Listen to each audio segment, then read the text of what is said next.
Concejal de Durán, Bolívar Vera, fue hallado muerto en la vía Salitre en la provincia del Guayas. Su desaparición se reportó la tarde del pasado jueves. Operativos en Pichincha, Cotopaxi y Chimborazo lograron la detención de 6 personas relacionadas al asesinato del candidato presidencial Fernando Villavicencio. El 36.7% de los hogares ecuatorianos donde existen niños menores de 5 años consumen agua con heces fecales.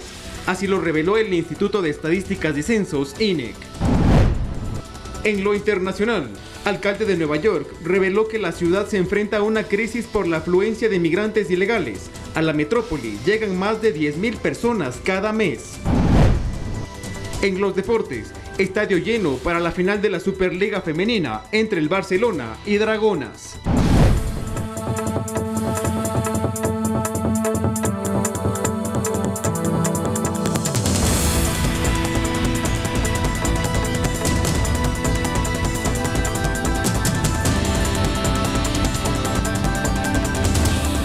Viernes 8 de septiembre del 2023, amigos, buenas noches, bienvenidos a la emisión estelar de Noticias 7. Amplia información para todos ustedes a través de nuestras plataformas digitales, ecuadortv.es, eltelégrafo.com.es, transmitidos en Pública FM, y síganos en nuestras redes sociales. Fernando, ¿cómo estás? Buenas noches. ¿Qué tal, María Mercedes? Un fuerte abrazo para ti y para todos. Un gusto acompañarlos en esta noche con nuestra oferta informativa. Tenemos mucho que contarles y arrancamos ahora.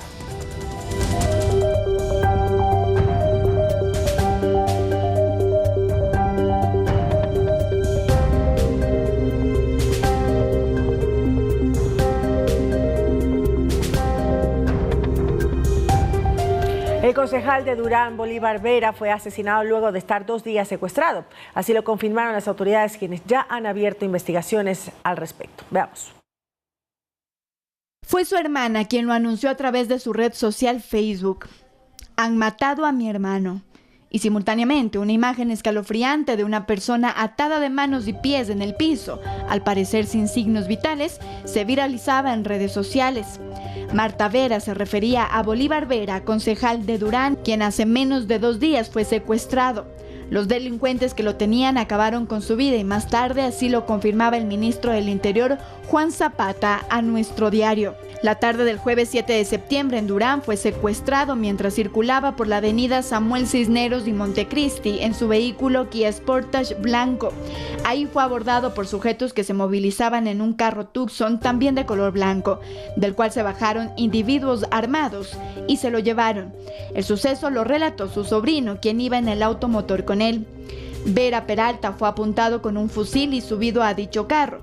Policías de unidades especiales conocieron de este suceso e iniciaron las investigaciones para dar con el concejal y poder capturar a los responsables. Una vez conocido este fatídico final, la Fiscalía inició de oficio una investigación por el secuestro y muerte. Se dispuso además del levantamiento de indicios en el lugar. No es la primera autoridad asesinada en ese cantón. El jueves 3 de agosto de este mismo año, el director de planeamiento urbano del municipio de Durán, Miguel Santos Burgos, también fue acribillado tras un ataque armado cerca al municipio. La Fiscalía aún continúa con las investigaciones sobre ese caso, mientras su alcalde, Luis Chonillo, ha sido de igual forma amenazado. Andrea Orbe, Noticias 7. Y tras conocer el asesinato del concejal Vera, el alcalde de Durán, Luis Chonillo, se pronunció a través de un comunicado. En el texto reclama que hubo advertencia de amenazas a los trabajadores mientras rige un estado de excepción. Demuestra su indignación y consternación por su muerte y declara 3 días de luto en Durán. Además, insiste en que se ha solicitado resguardo y seguridad para los funcionarios. Finaliza el documento diciendo que la situación que vive Durán ya suma 8 ataques dirigidos a los funcionarios y la institucionalidad, incluyendo el atentado del que fue víctima el primer día de gestión, que dejó incluso a 3 personas fallecidas.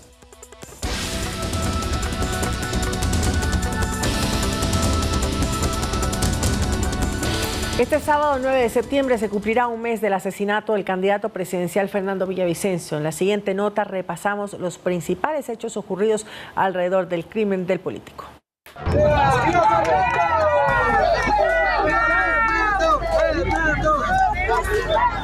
Los últimos segundos de vida de Fernando Villavicencio dieron la vuelta al mundo.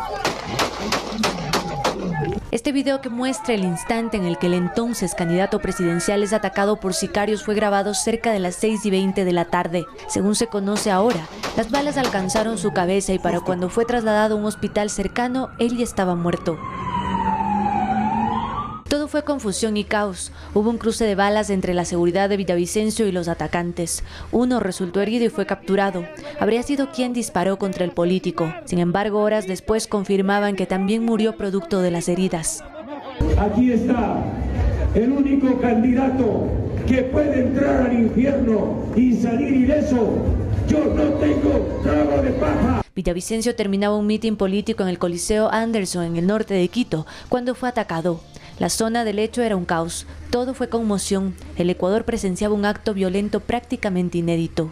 Son los mafiosos, narcopolíticos que acaban de asesinar a Fernando. Los otros 7 candidatos presidenciales se solidarizaron con la víctima, sus simpatizantes y allegados. El gobierno decretó estado de excepción y luto nacional, pero las elecciones no se paralizaron. Dentro del movimiento Construye tuvieron que ajustar las piezas y, sin chance al duelo, sobre la marcha elegir a su reemplazo. Fue designado su amigo cercano y colega periodista Cristian Zurita. El plan de Fernando, nuestro plan de gobierno, sus ideas están totalmente intactas y las vamos a cumplir. Cuando me mira mi padre que... En medio de esto se llevó a cabo el velorio y funeral de Fernando. Simpatizantes de todas partes del Ecuador vinieron a darle el último adiós. Voy a ver si que le acompaño, a ver si le sigo hasta donde la cristiana sepultura da. Sus hijas mayores, a quien inculcó el amor al arte y la cultura, cobijaron a Zurita y le dieron su respaldo para continuar con lo que calificaron el legado de su padre. Busca en la papeleta a Fernando Villavicencio y Andrea González Nader. Zurita no pudo estar presente en el debate y se llevó el tercer puesto en las presidenciales, mientras que las investigaciones para dar con los autores intelectuales se desarrollaban. Las primeras horas tras la muerte del político, 6 personas fueron detenidas, más de 30 dispositivos electrónicos fueron requisados. Abiertamente se conocía que recibió amenazas de los choneros, denunció a 3 legisladores, supuestamente por estar planeando su muerte. Se cuestiona a la policía y también a su círculo de seguridad. En realidad, a un mes de su asesinato, aún nada está claro. Carolina Basante, Noticias 7. Ya casi un mes del asesinato de Fernando Villavicencio, durante la noche de este jueves 7 de septiembre y la madrugada de este viernes, la policía y la fiscalía ejecutaron un operativo en 3 provincias del país, donde se detuvo a varias personas con fines investigativos. En un mensaje publicado en redes sociales, mencionaron: se hacen efectivas las órdenes de detención emitidas contra varias personas que serán vinculadas por la Fiscalía en la audiencia respectiva a la instrucción fiscal de esta causa, informó la entidad en su cuenta de red social X, antes Twitter. Las detenciones se ejecutaron en 2 centros de privación de libertad, en el Inca, en la ciudad de Quito, y en la cárcel de Cotopaxi. Además, otras 2 personas fueron detenidas en el sur de Quito, indicó la Fiscalía General.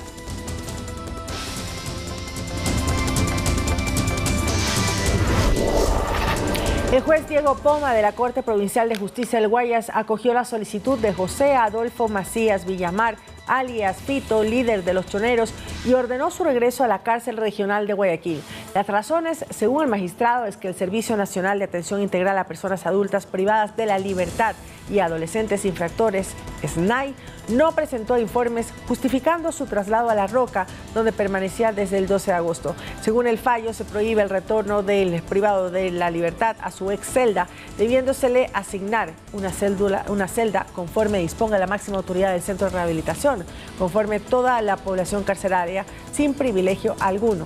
Hasta el momento, el SNAI no se ha pronunciado al respecto.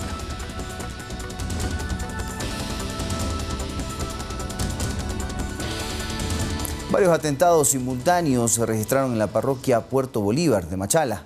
Un vehículo incinerado y 9 motos retenidas son las evidencias en este caso. Cerca de las 3 de la mañana de este viernes 8 de septiembre, cuando moradores del barrio Simón Bolívar reportaban sobre un vehículo que se estaba incendiando. La novedad alarmó a las personas porque adicional mencionaban que existía una balacera. Sí, da miedo. O sea, anoche la balacera que había por acá y se fueron hasta la barraca. Y de ahí se han ido hasta el puerto. Esto fue golpe de 3:30 de la mañana, comenzó la balacera, todo lo que es la manzana aquí del Simón Bolívar, por la radio superior. todo fue distinta clase de bala. Asimismo, en el sector de La Barraca, esta vivienda mostraba la hazaña con la que varios sujetos habrían actuado, pues tenía decenas de impactos de arma de fuego. Además, fue quemada por los individuos. Botaron unas bombas molotov, del cual se produjo un incendio de este inmueble y obviamente el contiguo, que se encontraban abandonados. A esta alerta se suma un atentado al edificio de la Policía Judicial, en la que, según se indicó, en los exteriores habrían hallado al menos 38 indicios balísticos de fusil, situación que movilizó a las unidades, quienes montaron un operativo. Ahí es donde se pudo ya interceptar a estas personas que obviamente por el tema de la oscuridad, la noche y lo que tienen el brazo de mar, proceden a darse a la fuga, pero se pudo recuperar las nueve motocicletas. Como medidas de prevención, se procedió a cerrar por varias horas el perímetro de la cárcel de Machala. Adicional, las clases en varias instituciones de la parroquia de Puerto Bolívar se suspendieron por seguridad. Un presunto extorsionador fue aprehendido por la policía en Esmeraldas. El sujeto tiene antecedentes por porte de fuego y narcotráfico. En un operativo llevado a cabo en la ciudad de Esmeraldas por el equipo de investigación policial, un individuo fue capturado bajo la presunción de cometer el delito de extorsión. Quien habría estado en el sector generando temas de zozobra, temas vinculados a extorsión y al robo de personas. El sospechoso aparentemente intimidaba a sus víctimas utilizando un arma de fuego para obligar a los residentes y propietarios de negocios en el barrio Universitaria a entregar dinero periódicamente. En su poder se encontró una arma de fuego de pistola calibre 9 milímetros, 2 municiones semimetralladoras, una motocicleta reportada como robada, una radio de comunicación y un teléfono móvil. A esto se le encontró en su poder un chaleco antibalas. El detenido fue identificado como Manuel Y, de 38 años de edad, quien tenía antecedentes por tenencia y porte de armas de fuego, así como por tráfico de drogas. Este ciudadano fue puesto a órdenes de la justicia y será dictado en los próximos momentos la orden que establezca la autoridad competente en base a esta situación. Las autoridades continúan investigando el caso para determinar si el sospechoso está relacionado con otros incidentes delictivos en Esmeraldas. Cámaras de vigilancia captaron varios asaltos en el Batán Alto, en el norte de la capital de la República. Los ciudadanos piden mayor resguardo policial y solicitan controles a las motocicletas y vehículos que circulan sin placas. Los robos cometidos por delincuentes que utilizan vehículos o motocicletas siguen siendo un problema en Quito. En esta ocasión, en el sector del Batán Alto, en el norte de la ciudad, se evidencia cómo delincuentes que se desplazan en un vehículo sin placas asaltaron a una pareja de jóvenes que se encontraba estacionada en el interior de un vehículo. Los delincuentes fuertemente armados arrebataron celulares y sustrajeron el dinero de las víctimas, quienes desesperadamente lograron encender el vehículo y escapar. Bueno, las personas están parqueadas, estacionadas como tú puedes hacerlo tú y cualquier persona, y de pronto se fijan que no hay nada que impida que estos asaltantes vayan hacia donde estas personas, y carros sin placas, sin identificación, se acercan y los asaltan de una manera terrible, ¿no? Los residentes de la zona están preocupados, ya que afirman que los delincuentes no solo roban sus posesiones, sino que también golpean a las víctimas para que entreguen sus pertenencias. Han asaltado, les han herido, les han pegado y realmente es preocupante. Realmente lo que estamos pidiendo como barrio es, por ejemplo, la activación del UPC que tenemos abajo, mayor vigilancia. Esto tienen que estabilizarle de alguna manera, más agua. En incidentes recientes, un guardia de seguridad fue disparado por delincuentes. Según los moradores, esto ocurrió porque el ciudadano había evitado un asalto en días anteriores. Ayudó a unas personas que acababan de salir del restaurante e iban a subir a su auto. Evitó que se produjese un atraco por parte de unos delincuentes que iban en moto. Al día siguiente, estos mismos delincuentes regresaron con toda la tranquilidad del mundo y dispararon a este señor y le dijeron que eso le había pasado por ser un sapo. Exigen a la Agencia Metropolitana de Tránsito llevar a cabo operativos de control dirigidos a los vehículos y motocicletas, ya que en muchos casos los delincuentes pasan desapercibidos al no llevar placas. La Corte Provincial de Pichincha falló a favor de Wilman Terán, presidente del Consejo de la Judicatura, para que el gobierno asigne los recursos que tendría pendiente con este organismo. Con esto también el Ministerio de Finanzas deberá desembolsar más de 250 millones a la Judicatura en un plazo máximo de 15 días. Para entender este caso debemos remontarnos a abril del presente año, cuando a pocos días después de su posesión como presidente de la Judicatura, Wilman Terán acudió a la justicia ordinaria para interponer una acción de protección contra el gobierno para que se asigne más recursos a la función judicial, exactamente 265.6 millones de dólares. En una primera instancia, la jueza Cecilia Pareja aceptó parcialmente esta acción legal, pero no dio paso al pago de este dinero. Sin embargo, Terán apeló esta sentencia en la Corte Provincial, misma que el pasado 7 de septiembre le dio la razón. El señor presidente Guillermo Lasso tiene 15 días para asignar los recursos que se adeuda a la función judicial, con los que empezará el plan maestro de celeridad para una mejor respuesta de las unidades judiciales a la ciudadanía.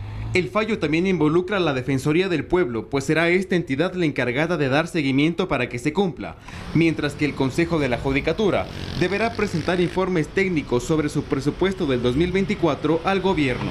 Sin embargo, este no es el único proceso legal donde está involucrado Terán, pues la tarde del pasado jueves, Walter Macías, juez de la Corte Nacional de Justicia destituido, denunció a Terán y a otros funcionarios de la Judicatura ante la Fiscalía General del Estado para que se investigue una presunta persecución administrativa.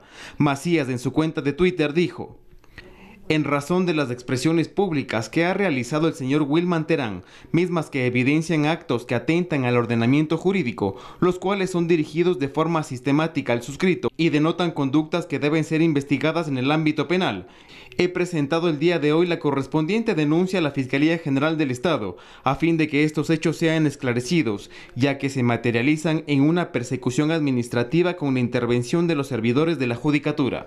La denuncia que Macías interpuso para recuperar su cargo aún está pendiente. Edison Saavedra, Noticias 7. También les contamos que los consejeros del CNE fueron demandados por el presunto delito de peculado y fraude electoral. Revisemos los detalles a continuación. Se puso a título personal una denuncia penal en contra de los integrantes del Consejo Nacional Electoral por el presunto delito de peculado, por haber calificado para la reelección a más de 40 exasambleístas cesados por la muerte cruzada. Ellos no podían volver a postularse. Sin embargo, el Consejo Nacional Electoral los calificó. La denuncia fue presentada en la Fiscalía el pasado 18 de agosto y de conformidad a lo establecido en los artículos 5 y 6 de la Ley de la Procuraduría, la Fiscalía notificó a esta entidad del inicio de una investigación por los presuntos delitos de peculado y fraude electoral. Se van a enterar no solo del delito denunciado, del delito de peculado, sino otros delitos. La denuncia va dirigida en contra de los 5 vocales del CNE. Este jueves, la presidenta del organismo electoral dijo durante una entrevista radial que no conoce aún del tema, pero aclaró que la Fiscalía debe avanzar con la investigación. No tenía conocimiento. Ya la fiscal ha iniciado una investigación. Es lo correcto. La fiscal tiene que actuar inmediatamente. La próxima semana, una segunda denuncia será presentada en contra del CNE. Esta vez lo hará Óscar Ayerbe, integrante del colectivo Defiende tu Voto. La denuncia que ustedes van a presentar será por el presunto delito de fraude electoral, porque la alteración de datos que pueden alterar los resultados electorales. Según Ayerbe, existirían 69,000 votos que tendrían inconsistencias o en algunos casos suplantación de identidad.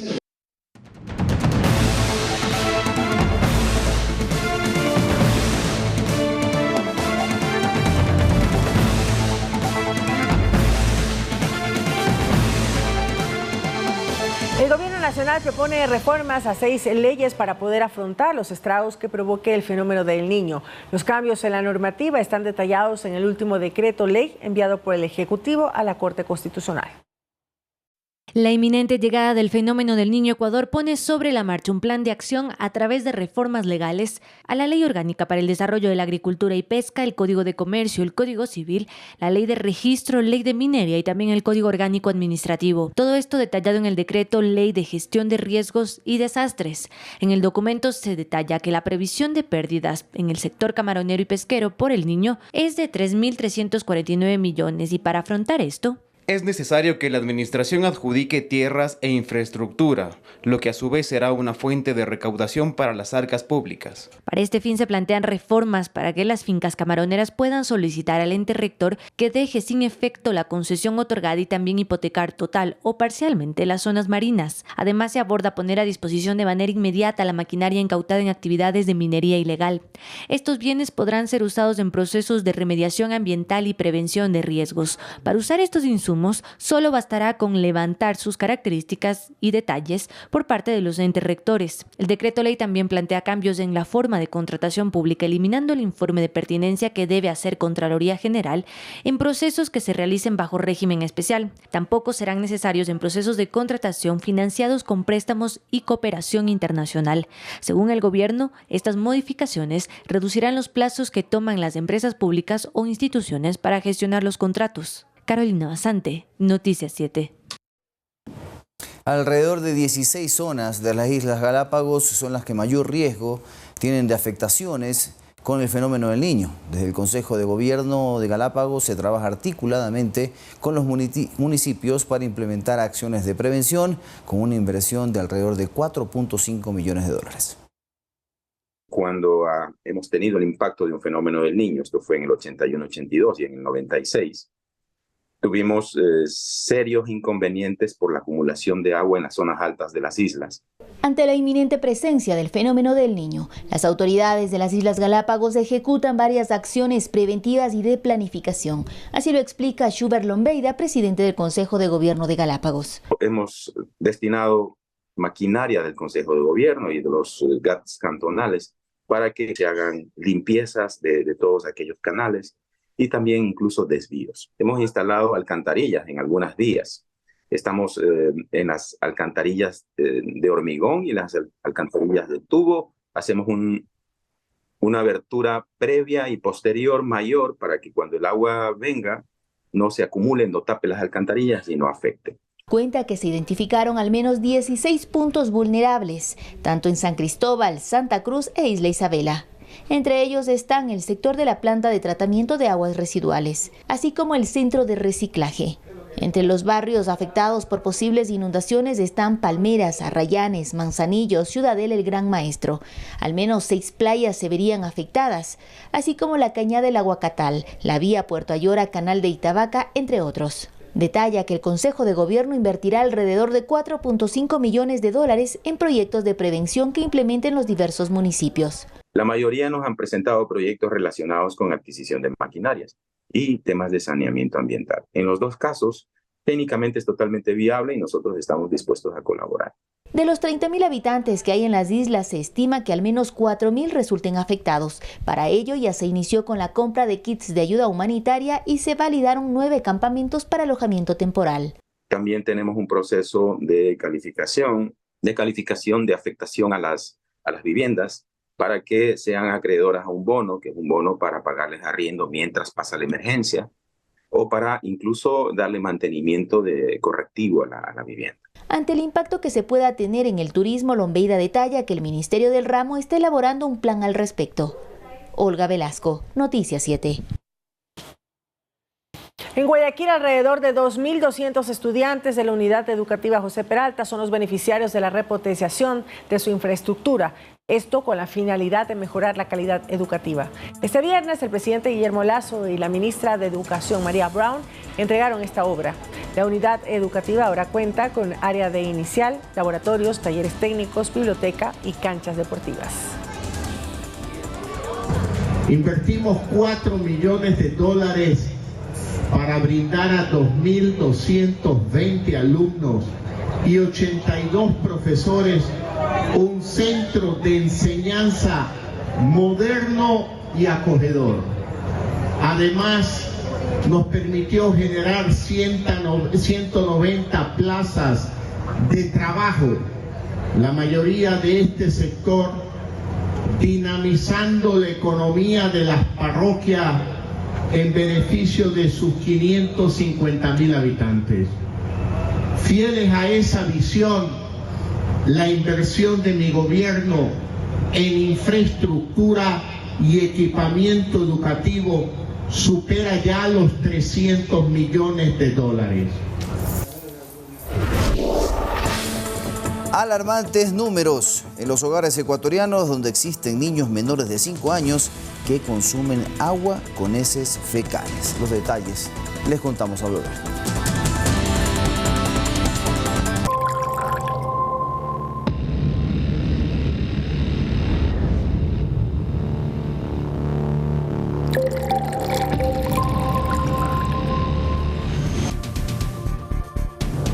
El 36.7% de los hogares ecuatorianos donde existen niños menores de 5 años consumen agua con heces fecales.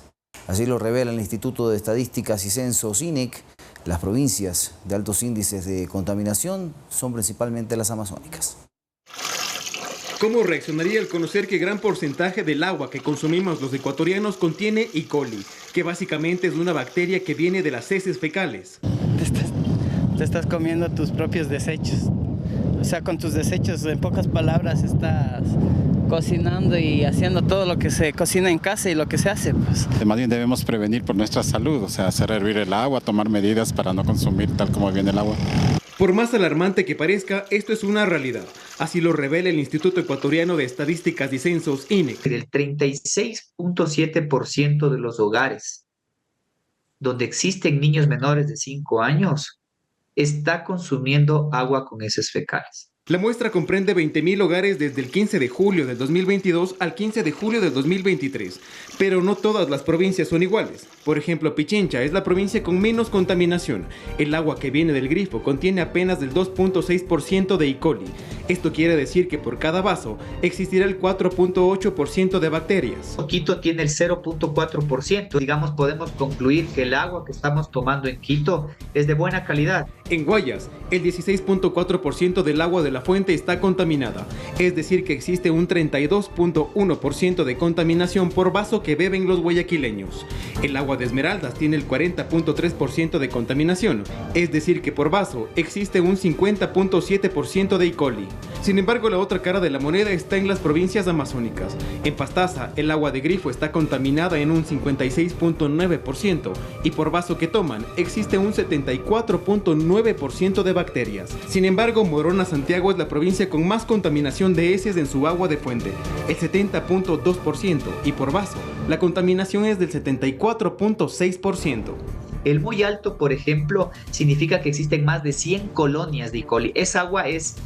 Cualquier salubrista que tú le puedas hacer la consulta te va a decir que eso es veneno. No obstante, el agua embotellada, que es privada, tampoco es la excepción. Según el INEC, en Pichincha existe un 5.5%, en Guayas 14.8%, Esmeraldas 27.8%, Pastaza 22.1% y Morona Santiago 18.7%. Es que sobre todo el problema de las aguas embotelladas está en la costa, donde tienes marcas Patito, que no tienen registros sanitarios, que tienen malos controles del embotellamiento, y de hecho en el imaginario de la población es: no quiero tomar agua de la llave porque el agua no es buena, me compro una botella o agua embotellada porque en teoría esa agua está muy bien, pero no. Resulta que casi el 19% del agua o del total de agua embotellada en el Ecuador, casi 1 de cada 5 está con E. coli. Recordemos que la calidad del agua es competencia directa de los municipios y como ciudadanos tenemos el deber de exigir a las autoridades agua óptima para el consumo humano, pero también a las agencias de regulación y control, exigir los respectivos operativos para mejorar las condiciones del líquido vital. A todo esto, ¿cómo afecta la bacteria E. coli en el cuerpo humano? Se lo contamos en nuestra próxima entrega. Edison Saavedra, Noticias 7. El incremento de los casos de dengue en Manabí, Santo Domingo de los Áchilas y Esmeraldas obligó a que el Ministerio de Salud decrete la alerta epidemiológica en esas tres provincias.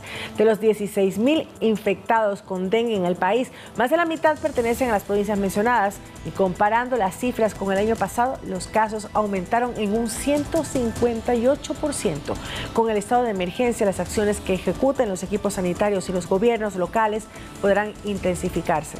A su vez, exhorta a la población a no automedicarse y acudir inmediatamente a un centro de salud si tiene síntomas como fiebre, fuertes dolores de cabeza, de ojos y de las articulaciones.